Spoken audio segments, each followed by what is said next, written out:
3 tips for creating branded partnerships. When a business starts out and gets going, many owners believe that they can go about things on their own without the help of many others.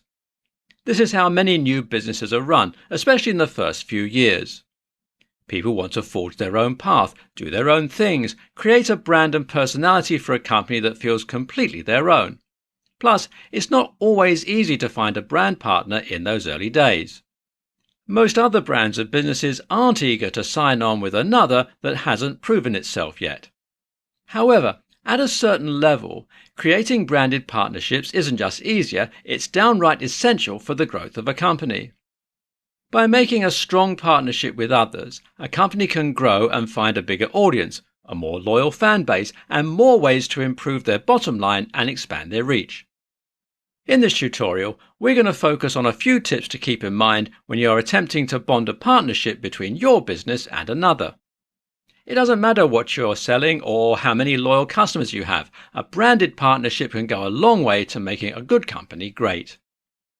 A branded partnership is the act of two parties coming together to make their own business success even stronger.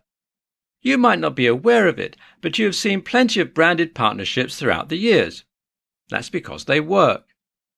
When two companies come together in an intelligent way, they can reach new levels of financial flourishments. The first tip to remember when creating your branded partnership is to find ways where the audiences of both parties come together and combine. Where do they align? What commonalities do they share? You can imagine how this will come in handy when it comes to attracting your customers and marketing. If you can find the overlap between both customer bases, you can really craft a campaign that will speak to all of them at once. If your customers don't care about the products provided by your partner, then you will quickly see that the partnership isn't working and you should rework your plans. Rely on research to figure out how you can speak to both customer bases at the same time and really improve the bottom line for everyone involved. You should also create expectations for your new partnership, but you should never get carried away with them. While two companies coming together can really help the sales for everyone, it doesn't always happen overnight.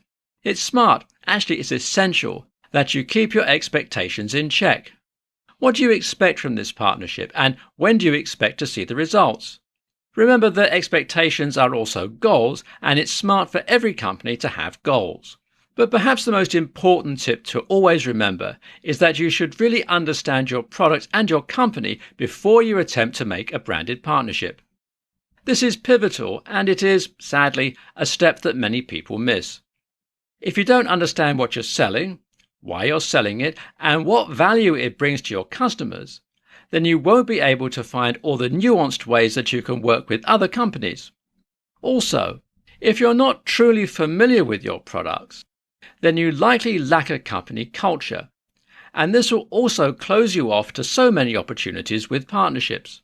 Knowing your product inside and out means knowing what you sell, who you sell it to, and what it provides to people. Once you've mastered your knowledge about that, you'll see that you know more about your company, what it is, and what it can be. Before you can really create a meaningful partnership, you need to truly comprehend what your company is and what it stands for, and specifically, what it sells.